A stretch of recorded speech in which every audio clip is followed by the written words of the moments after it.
So for our bell work today, we are looking at the kinds of questions that we looked at yesterday.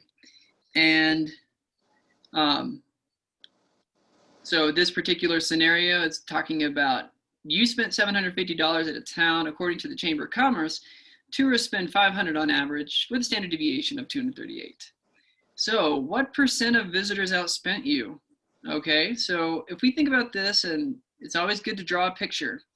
That's going to be one way that you literally illustrate your thinking. And it's going to be important to show that. Now, if it's multiple choice, that's not going to be something that you need to worry about. But if it's a free response question, it's always a good idea to show that normal distribution. So I know that the mean is 750. Sorry, oops, that's not right. The mean is 500. The standard deviation is 238. So I know it's going to go up to 738 right here. And it's going to be like 262 down here. You can get the calculator to figure out beyond that. So 750 is how much you spent. That's going to be somewhere over here. Don't know exactly where. And what you're trying to figure out is what percent of people spent more than you? Well, more than you is to the right. So you're trying to figure out this area right here. And the one thing that we talked about yesterday is that we need to always be converting to z-scores. And what we want to do here, and make sure you're muted if you don't intend to be asking questions. So the z-score. So I know that the mean is 500. I'm doing this backwards, sorry. Should get my head in the game, right? 750 is how much you spent. That's your X. The mean is 500. And the standard deviation is 238. If you're given all that information, then this is going to be a sign that it's going to be a normal CDF type problem. Okay, and we'll see the difference. So if you know all three of those pieces of information, you can solve for the z-score, and that's where you're probably going to be using your normal CDF.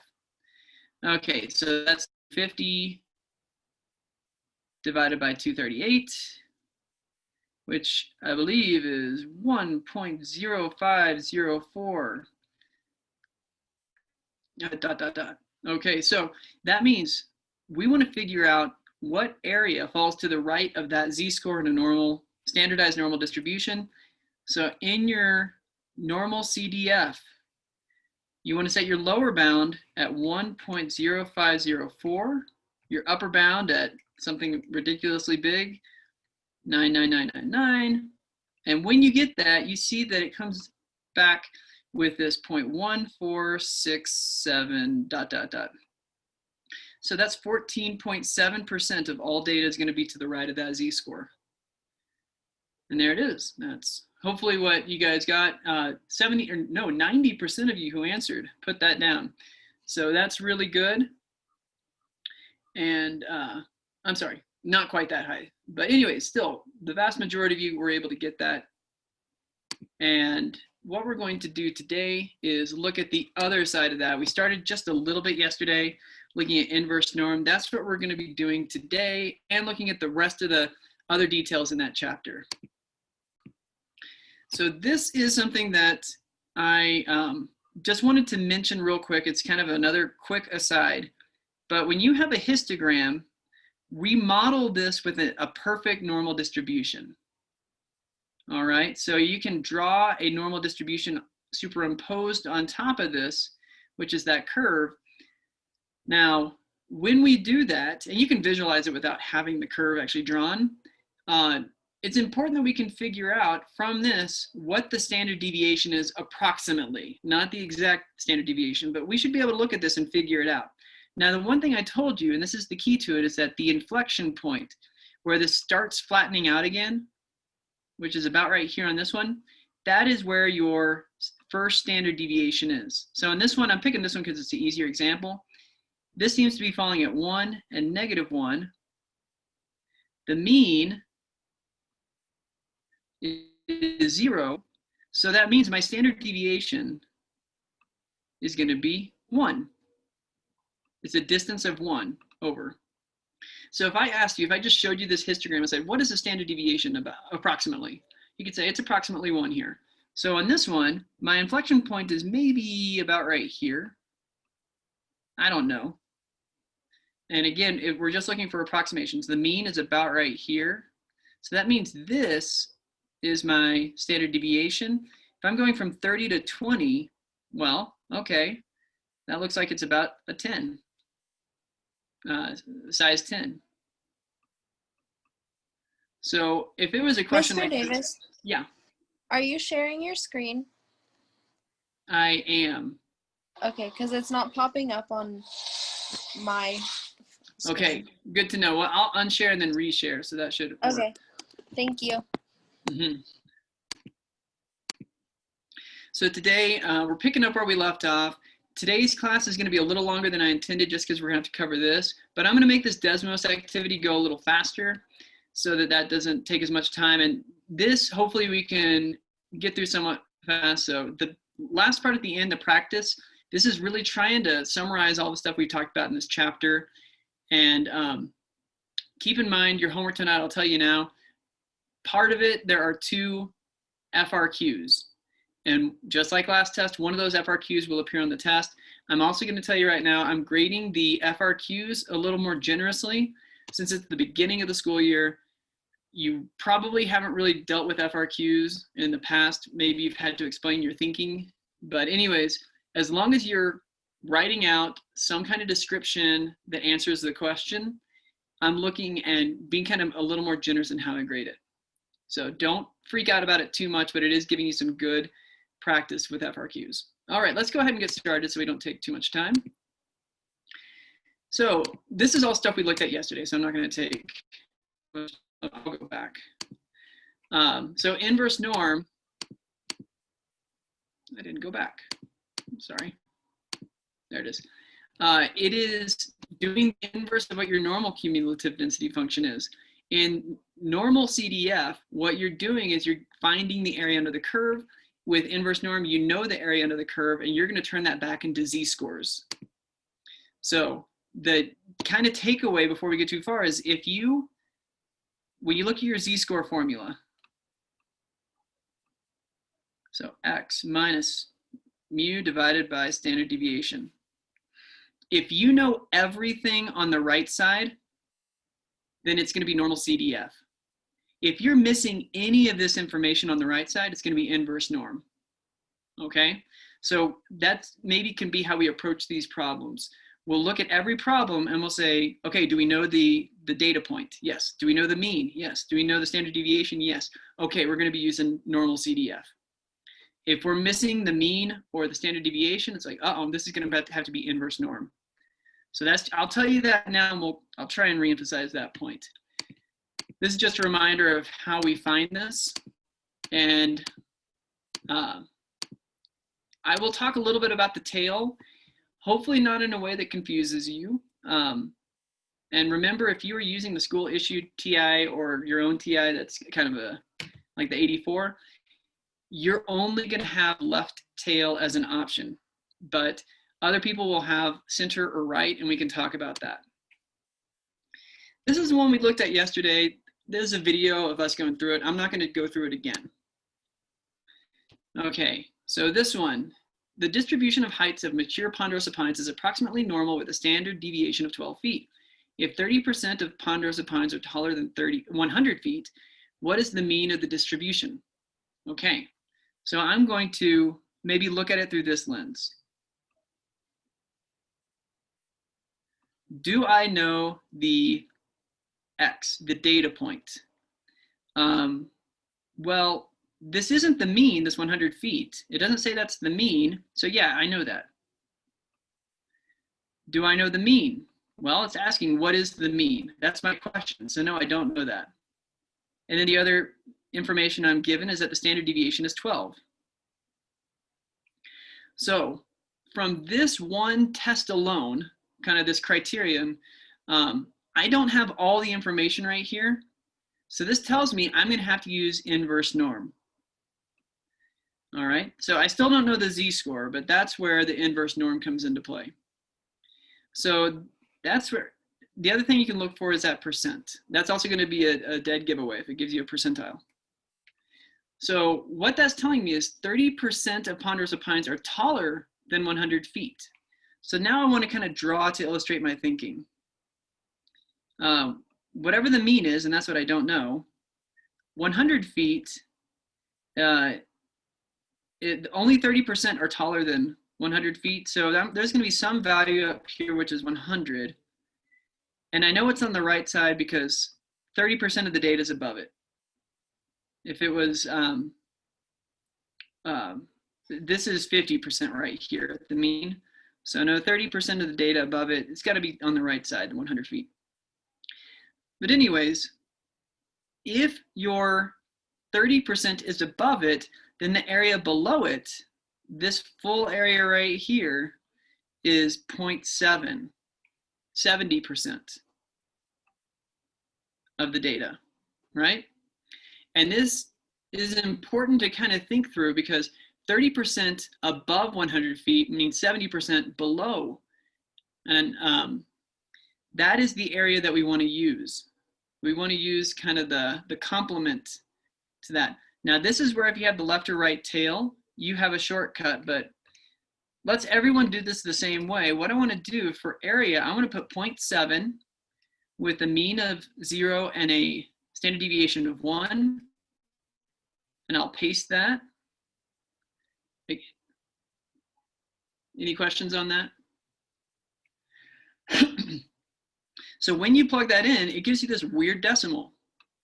And what that is your z-score, 0.5244.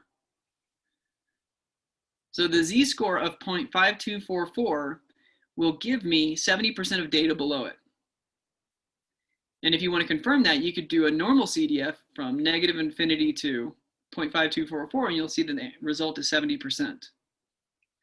Okay, so now that we found a z-score, I'm going to plug that in.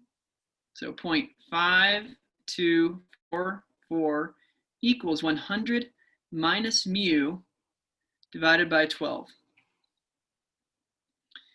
Okay, so at this point, that is the hard part of these problems. From here, it is regular algebra. We're solving for mu, we don't know it. So I will multiply by 12 on both sides. You can do this along with me, but I'll just come up with the answer. And then we can rearrange our formula to figure out what mu equals. And as you are doing that, you should come up with an answer of 93.71 feet. And if you get that, you can go ahead and give a thumbs up in your reactions.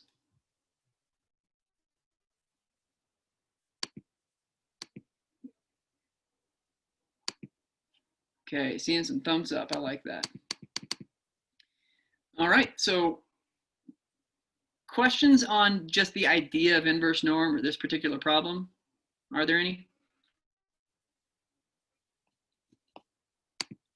So I don't have that specific type of calculator. Like, how would I put that into this one? Do you have a Casio? Yeah. You should have, and I don't know the exact keystrokes, but at the top you have it, is it menu just to the right of your arrows? No, I have mode and setup. It's mode then. Hit Okay. mode, and you should see one of the options is distribution. Yeah. Okay, go to distribution. I apologize, I'm not going to know exactly the keystrokes from there, but it's going to be under that. Okay. It says normal PD, normal CD, inverse normal, and binormal PD. Okay, there you go. You're going to be picking your inverse norm from there. Okay, cool. Thank you. Yeah, absolutely. Okay, so good question. And if you guys are not finding the right keystrokes on the TIs, then certainly stop me and let's figure that out. Here we go. Let's look at another inverse norm problem. Now I'm telling you right off the bat, all these are inverse norm. But again, kind of think through that test that I mentioned before. Do we have all the information on the right side of our z-score? Okay, orchestral pieces are approximately normally distributed with a mean of 825 and a standard deviation of 175. Based on this information, what is the approximate length of a piece at the 67th percentile of the distribution? Now, if the 67th percentile wasn't to give away its inverse norm, then we can, again, come back to this. So I'm not going to worry about what the z-score is right now, but I have the mean, which is 825. I have the standard deviation, which is 175. Do I have the actual data points of interest here? No, that's what it's asking for. What is the approximate length? So I'm looking for this x. The fact that I don't have a piece of information on the right means I need to solve for the z-score first. And 67th percentile, again, inverse norm, 67th percentile, I mentioned this in one of the slides, and now it's where it's kind of clicking a little more, I hope. We always measure from the bottom up. So 67th percentile, wherever that point is going to represent where 67% of the data is from the bottom coming up. So that's 67%. I need to figure out what is the z-score. And that's what inverse norm will do for me. So when I go to inverse norm and I type in 0.67, I find that that z-score should be 0.4399. So hopefully you guys are good with that. That now gets plugged in for my z-score, 0.4399 x minus 825. Again, it's basic algebra from here. How did you get the 0.4399? That was from the inverse norm. You have to go to second distribution. And when you go to inverse norm, it asks for the area. We're trying to find the z-score where 67% of the data falls below it. And that comes from the question where you see 67th percentile. Oh, okay then. Thank you. I got it. Okay, good. Yeah. Okay, so now that we've got this set up, you guys can run through that math. How about whenever you guys come up with the answer, someone write the answer on the screen.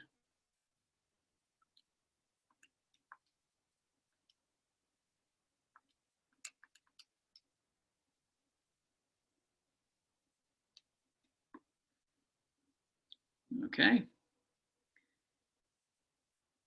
And if you are not quite there, you can finish doing the calculations, finish doing the algebra. And I always encourage you to have a pencil and paper next to you so you can just be writing down, if you like to write down every step. There it is. We got it, 901.98. And that is correct. And if this is multiple choice, maybe they rounded off to the nearest second. But if you know it's 901.98, you'd know to answer the one that was 902 seconds. So sometimes they round it off to different decimals, but it's good to know that number. Okay. We'll look at another one. This is one that's a little bit tricky. And, well, it's not so tricky, I should say, but just at first. It says, find the IQR of this distribution. Now, I didn't change the setup of this problem. So this is, once we think about it a little bit, our IQR involves Q3 and Q1. And we just need to think, what are the percentiles of those? What is the percentile for Q3? 75% or 0.75. Yeah, there you go. Yeah, 0.75. Okay. And the Q1 would be? 0.25. There it is. Okay. How do I get phone calls during this time of the day? All right. So those are our two percentiles that we're interested in. And we know the mean, we know the standard deviation. We don't know the exact data points. So again, it's the X we don't know. So I want to find the Z-score for 0.75, and then figure out what that data point is going to be. And then I also want to get the z-score for 0.25, and then figure out what that data point is going to have to be.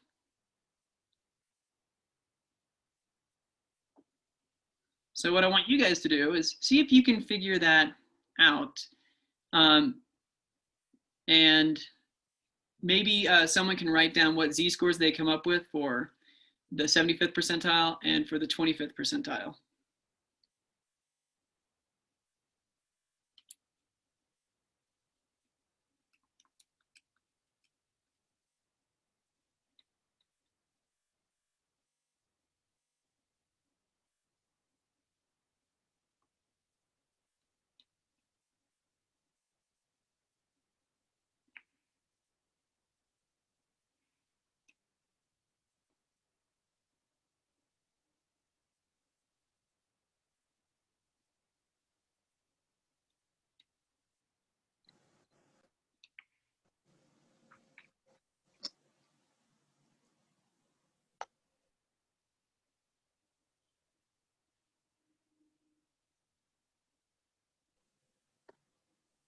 Do you want the z-score or the actual amount of seconds?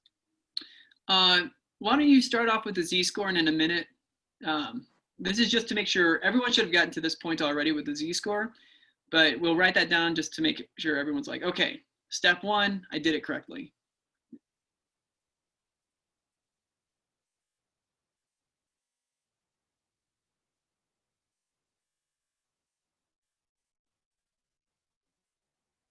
Okay, there it is.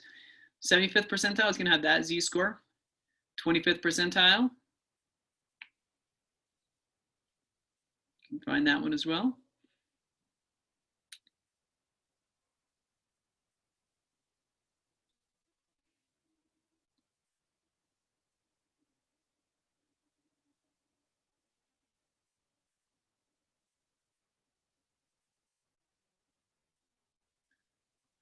And if you already have the z-scores, yeah, just be calculating what those actual lengths are.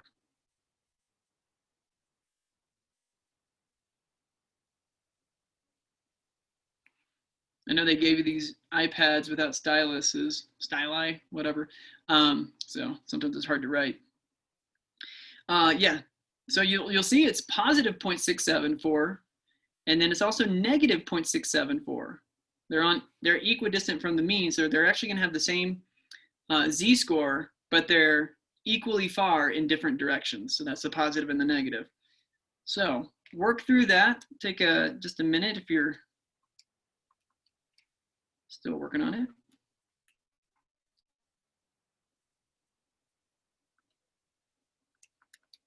And then go ahead and write the scores down if you're done.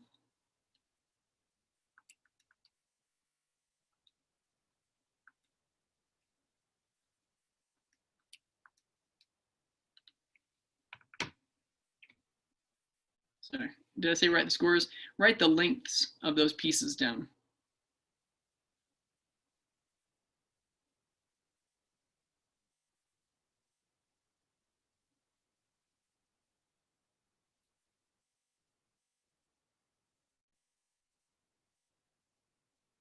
Okay, 706.96, and the third quartile is going to be at 943.03.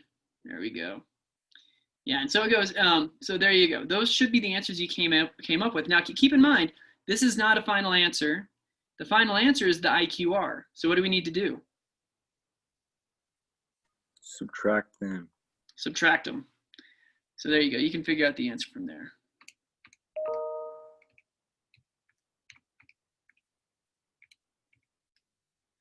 So that's in the range. I'll just write it down. We'll move ahead. 236.08. It's in that ballpark. So there's your IQR. Okay. So that's kind of combining two inverse normal problems into one. Little time consuming. All right, let's look at this last one. This is one that I will pull up a poll, and My I bad, want you sorry. guys to, oh, that's okay, no worries. I'll pull up a poll and you guys can respond to this. And if you're still trying to answer, you know, please take the time to do that. Notice everything on the right side of the equation is the same. So the only question is, what am I supposed to have on the left? Well, we're supposed to have the z-score for the appropriate percentile. So what's tempting is to pick one of these two, because you see 40%, 60%, like, oh, okay, it's going to be, you know, one of these two. But these are not z-scores, not for 40% or not for 60%. So these two we can rule out for this particular problem. So is it positive or negative 0.253? So remember, we want to find the point above which 40% of all homes fall. So in our distribution, we want to find the point that has 40% above it. So that's 40%, which means since on most of our calculators we're measuring from the bottom up, we need to be looking for the 60th percentile. If you have the Inspire and you can choose a right tail, then you can say 0.4 right tail, because this is the tail coming off to the right.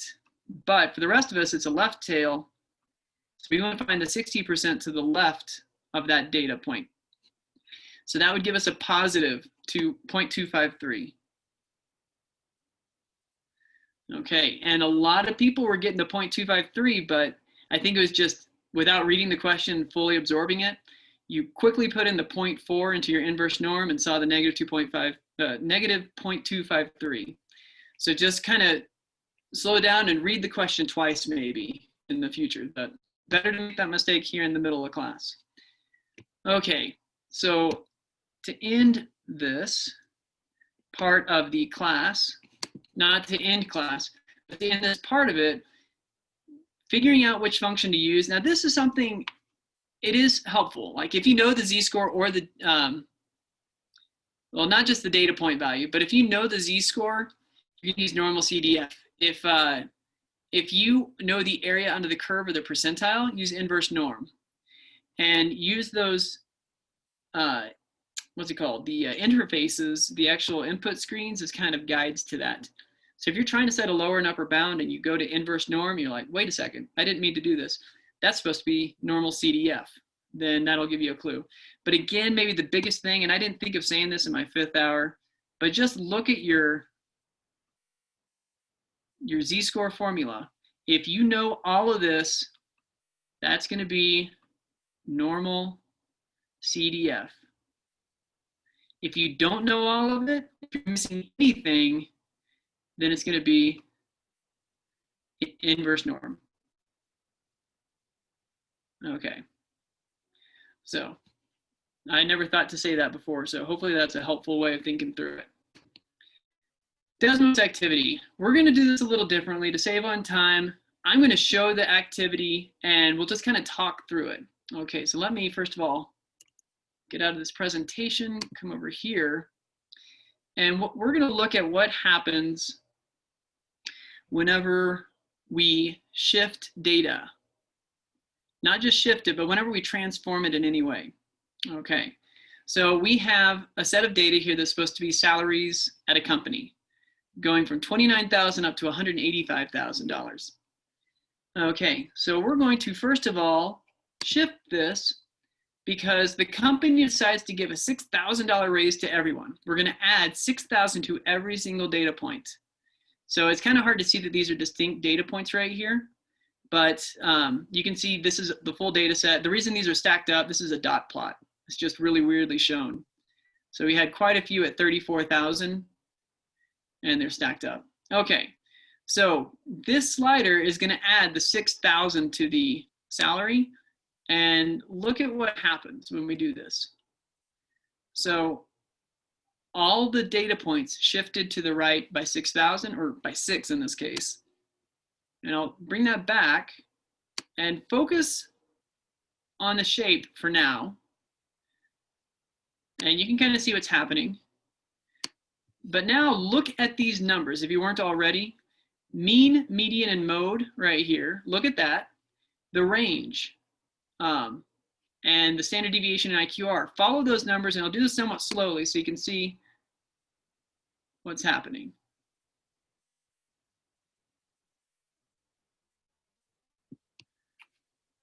Okay. So hopefully what was happening was kind of obvious. Now the last thing, we'll just do it one more time and just compare these numbers here at the 6,000 added to the end. So we got 5608, 40.5, and 40. When we come down, 50.0833. I think they mixed these up. This is the mean. That's the median. But anyways, bottom line, you can see what's happening. So let's go to the next slide on this. As every data point had 6 added to it, what happened to the mean? Did it increase by 6 or stay the same?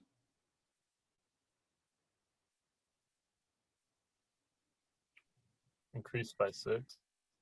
Increased by 6. There it is. What happened to the range? It stayed the same.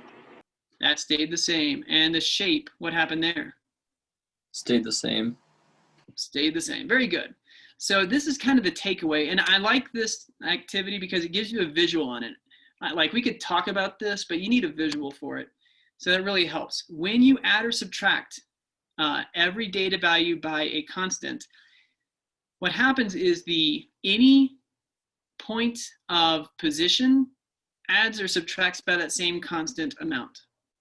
But the spread and the shape don't change at all. Nothing is different before and after. And we're going to do a good example that will help put this into like a real world context. Okay, so hopefully that's clear enough. And there's some notes to that effect that we'll see in the presentation. So now what's happened is the company isn't giving everyone a $6,000 raise. They're going to double everyone's salary. Okay, so let's go through this a few times.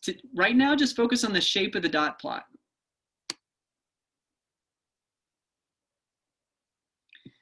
Okay, now, you don't need to tell me what happened here, but we'll just do that kind of slowly,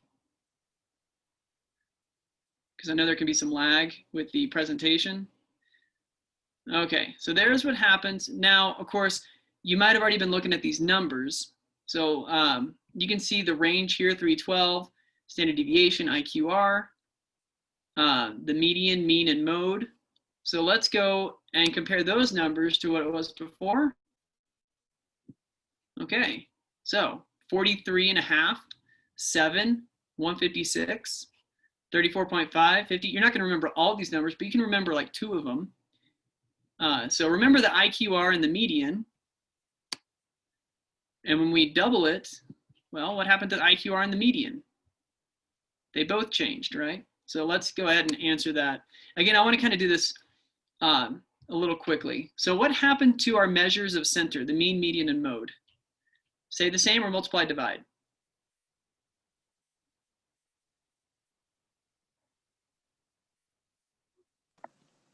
Multiply and divide.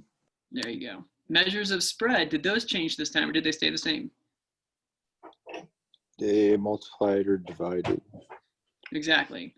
And the shape of the data. Stretches or compresses. Perfect. Yeah, it didn't completely change shape. It did stretch out. Okay, so that's the takeaway for this. Okay, you know, we're going to go through an example of this in a minute. So I think for time purposes, we won't really talk about it. But this is one thing of note right here. This is just kind of a discussion point, but I'm not going to belabor it too much. The way you guys all learned about compound interest in your Algebra 1 class, and it probably came up in other classes. But compound interest, if we grow by 4%, that's what that 1.04 is. If we grow by 4% every year, then, you know, over 70 years is 185 grows to almost $3,000. And you can see what happens. That's exponential growth. That's an exponential curve. So when we look at this, this is US family real wealth over time. If we show kind of the trend going on right here, this is the top 1%. Here's the top 10%. A little bit of a curve going on with that. And then this is flat. I'm not going to draw anything there. So what we're seeing is like, the question is, why is wealth inequality increasing? And this ties back into our idea right now, because everything is like the inequality that existed back in 1950 is the same today, more or less. It's just that everything is growing exponentially. You can't really see the growth in that bottom 10% line, because if you don't start off with much, you can't really grow very much from there. And this top 10% is growing, but not nearly at the same rate, because still the jump between the top 10% and the top 1% is a big jump. So that when you have a whole lot more to start with, you get a lot more benefit from the increase. And that's just showing exponential growth. So right here, comparing the end to the beginning, we could say this might be a change of like factor of 3, maybe. I don't know what exactly that factor is. Well, we could figure it out. It's close to 3. Okay, so there you go. This is just showing how that's multiplying out without changing too much. So let's go back now to the presentation. That was the fast way of going through this. But now we'll kind of summarize what we know about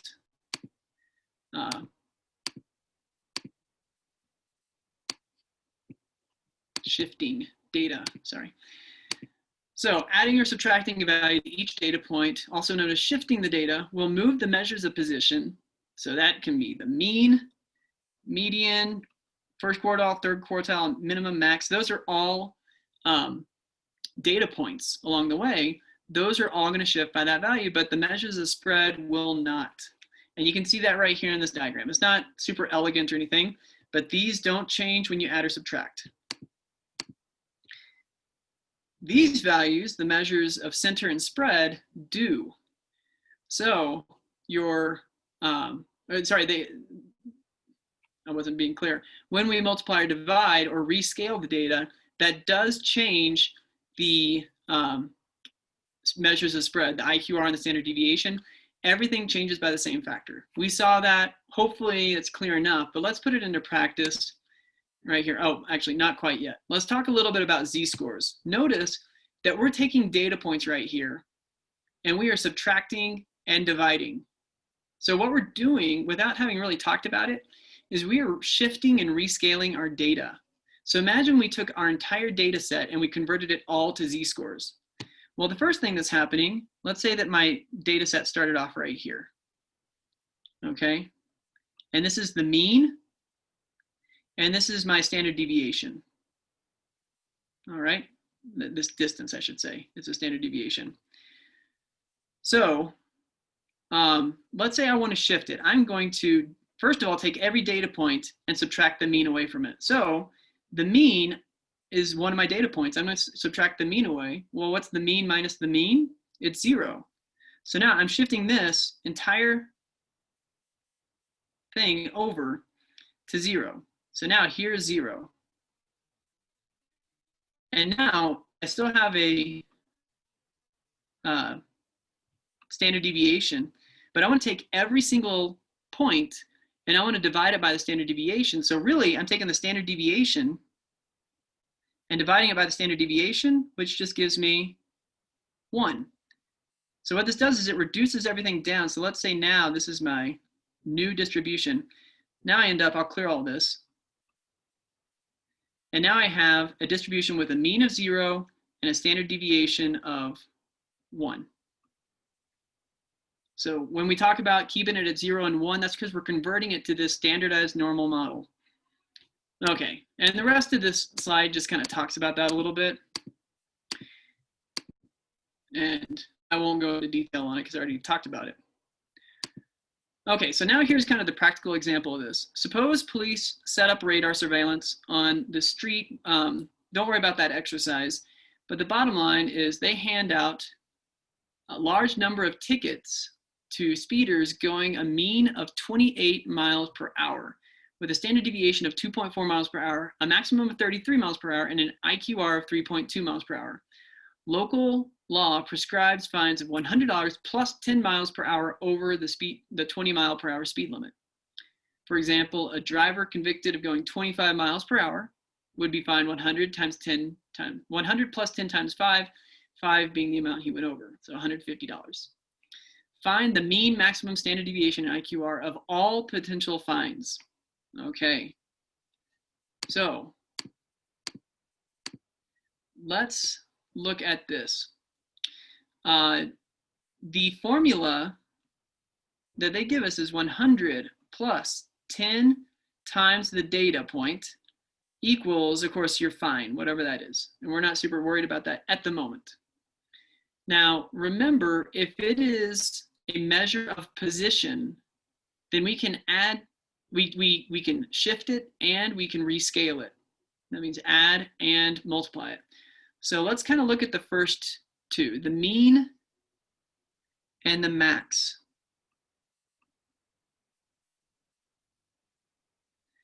Okay, so the mean was 28 miles per hour. Now the speed limit is 20, so that is going 8 over the speed limit. And this is the question I want to ask myself. Can I multiply that 8? Well, of course, I can actually multiply everything because everything is affected by multiplying. So 10 times 8 is 80.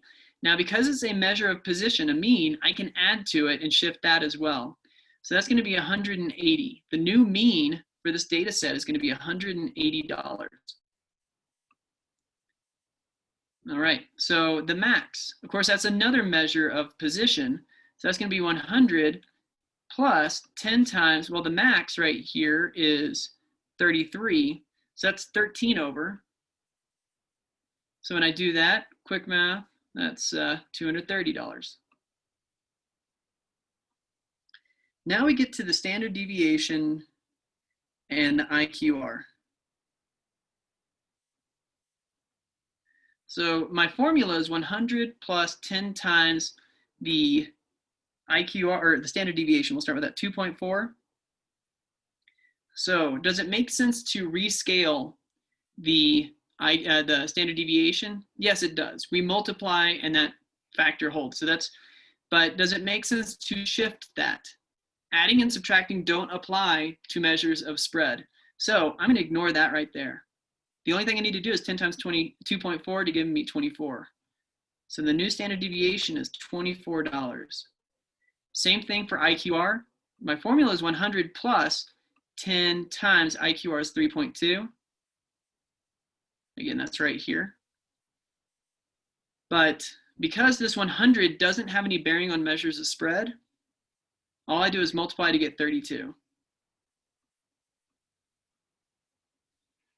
So conceptually, it's something you have to get straight, but it's really not that bad once you kind of think through it. So measures of spread right here, and measures of position right here.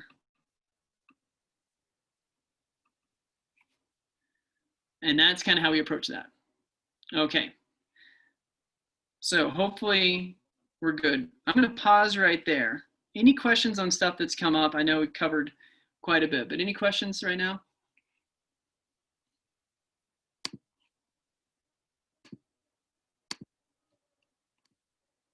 Okay.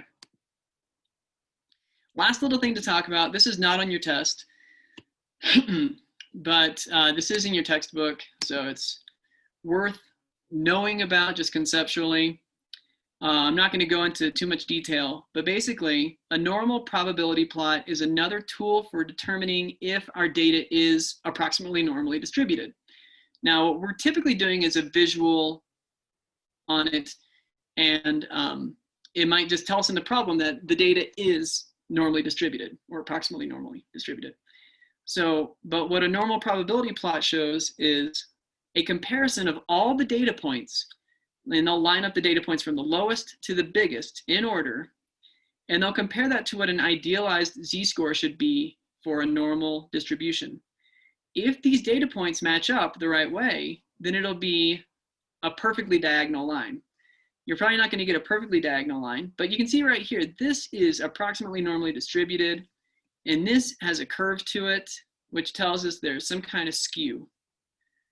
And we can, of course, look into this more later. This is a form of a scatter plot, which will be our next chapter's focus.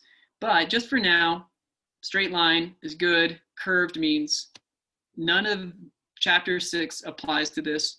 We cannot use z-scores or anything. Okay. I'll tell you that's not on the test, but I will, that will potentially come up in the future. Okay.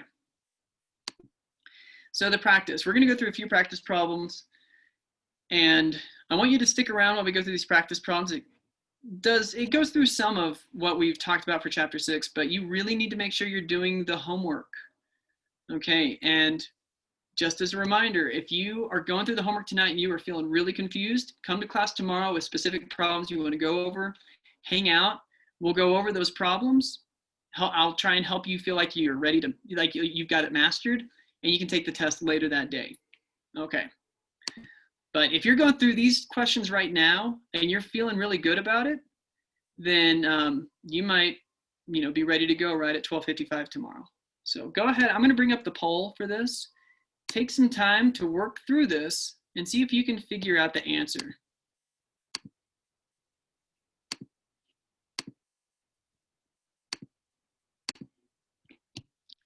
Okay, so in this problem, if we kind of initially set this up just to convince ourselves what type of problem it is, do we have everything on the right side? Well, I can see a couple of data points, 85 and 105. So I've got my x. I'll just say 85 is going to be one of my points. Do I have the mean? Well, yeah, there's the mean, 100. Do I have the standard deviation? Here it is, 20. So this is going to be a normal CDF problem. And what I can do is, if I can figure out the z-score for 85 and then do the same thing for 105,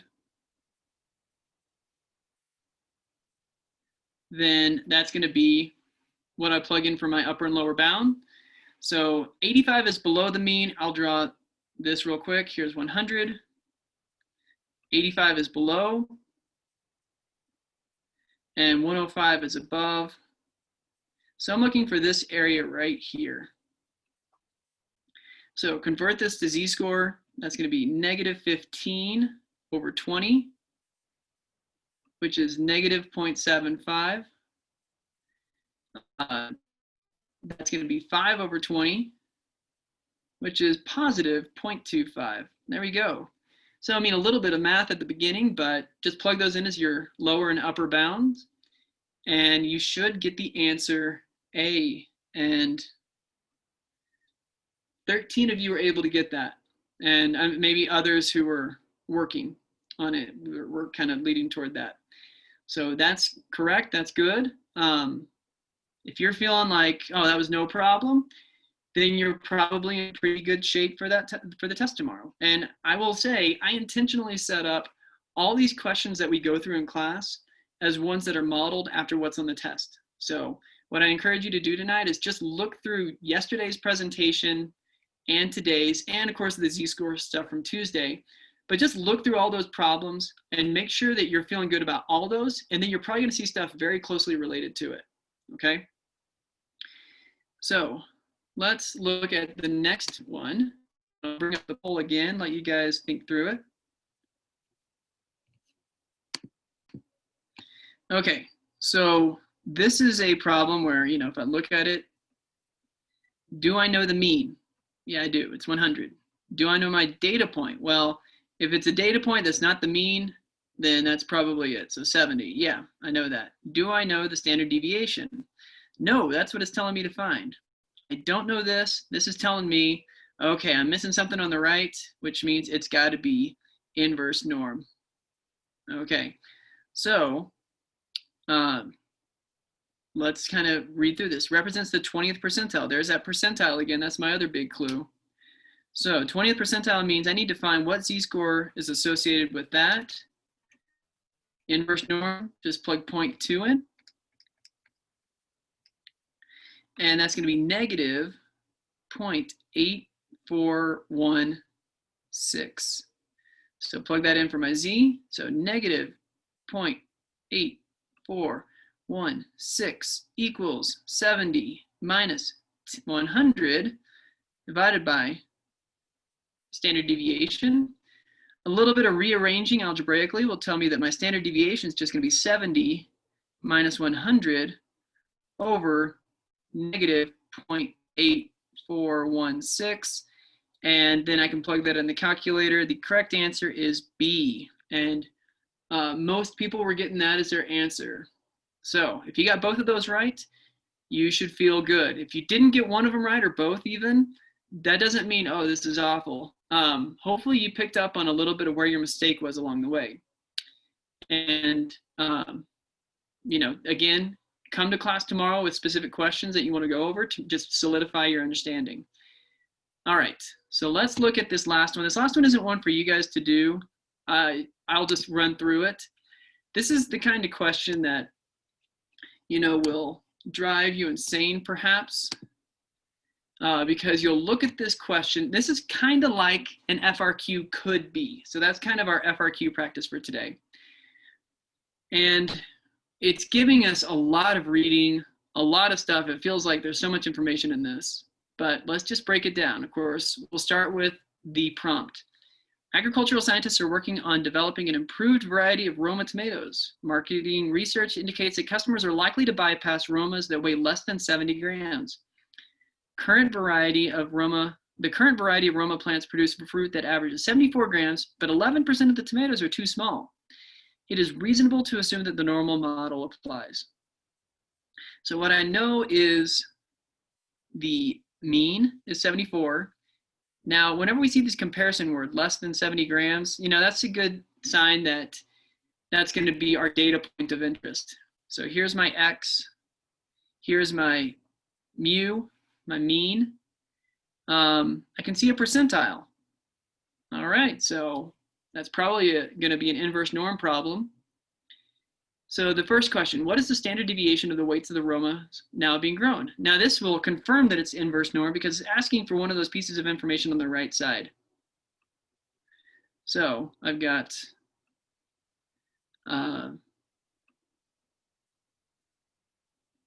that equation. I don't know the standard deviation, so that's definitely what I'm going to be solving for. So I know that 70 is kind of the point of, you know, that we want to avoid. We want to be above that. And the average is 74. The standard deviation is unknown. The z-score, well, it tells me the 11% are too small. 11% fall below this point, and so that means that's at the 11th percentile. So I want to figure out what that z-score is.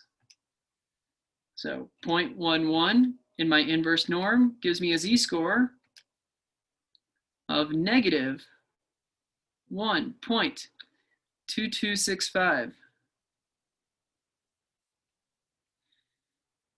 All right, there's my equation. Quick rearranging. So just a quick trick, if you have the unknown at the bottom as your denominator, you can just do a quick flip of what's on the other side. 70 minus 74 over negative 1.2265. And we can plug that in the calculator and figure it out.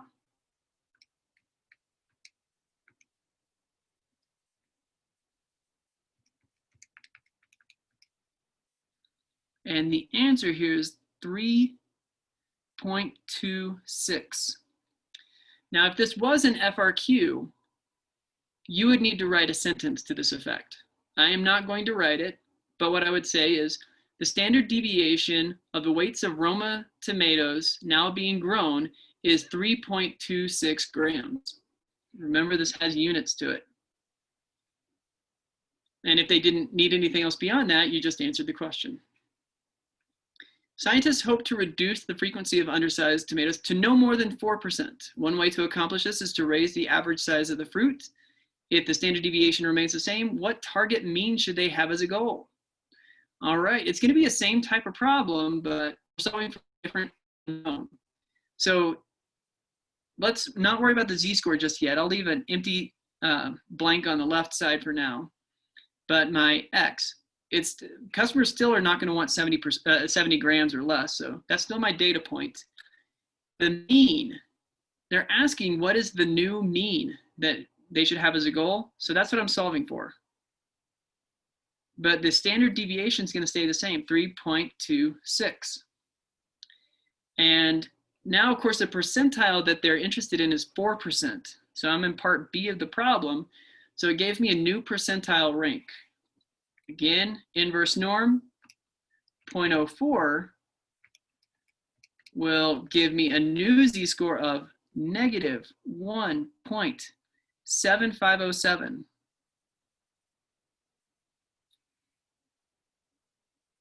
Do some math on that. I won't do all the steps here, but if you like to write out all your steps as you do your algebra, go for it.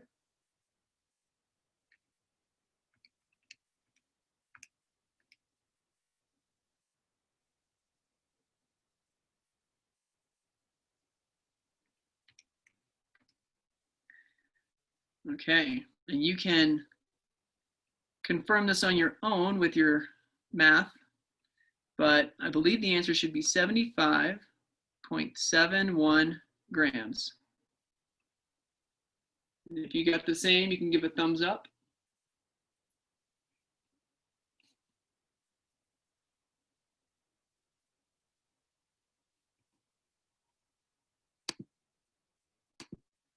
Okay.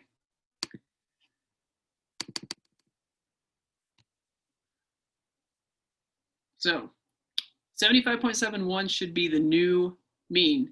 Now notice that's a pretty small difference in grams going from 74 to 75.71, but we can reduce by, going from 11 to 4%. That's over a 50% reduction in bad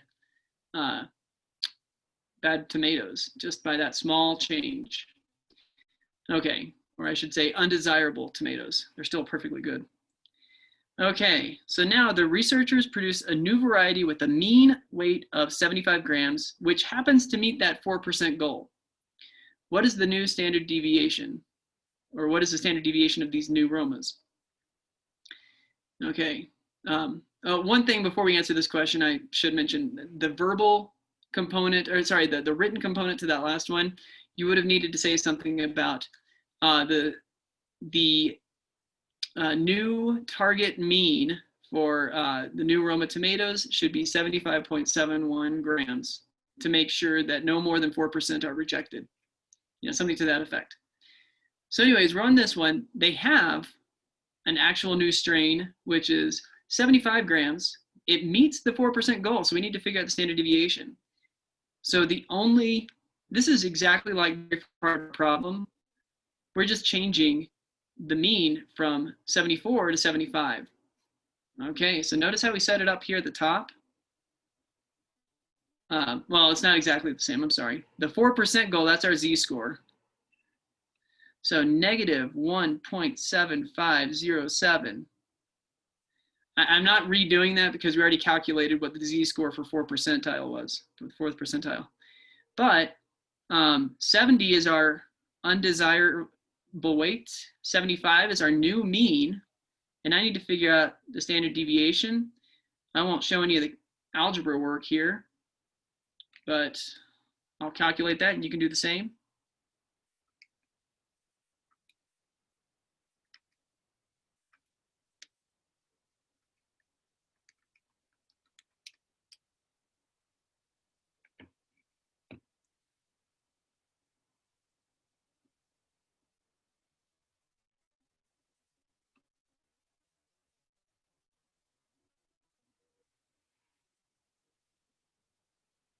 And I just put my answer up on the screen there.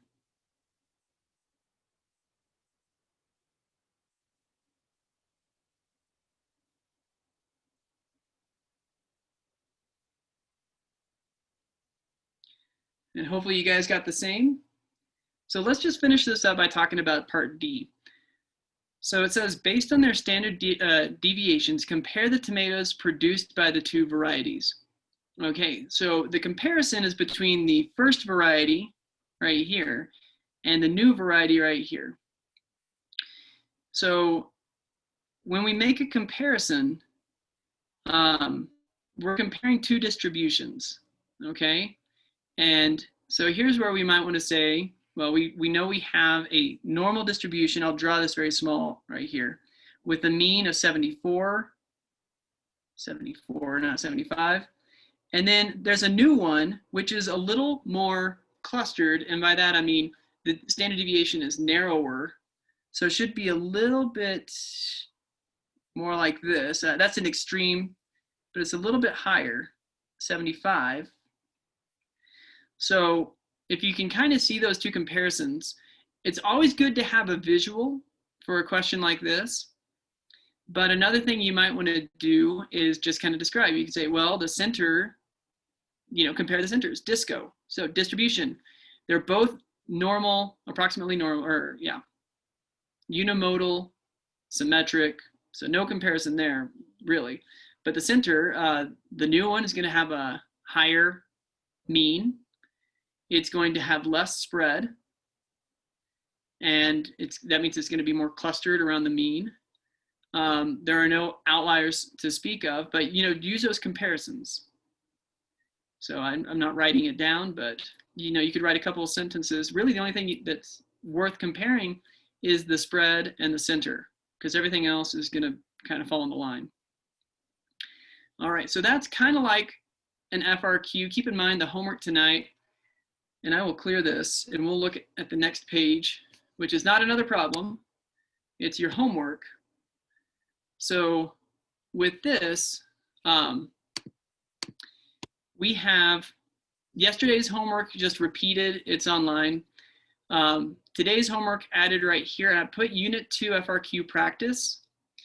And remember, just like last test, one of the homework problems right there will be on the test. So I encourage you to do that. Another reason for it is that you're going to have a time limit on the test. Knowing how long it might take you to do some of these Z-score and inverse normal and normal CDF problems, you might not want to have to spend a long time on the FRQs. If you have one of those already completed, then that's less time you need to spend on it on the test. Okay?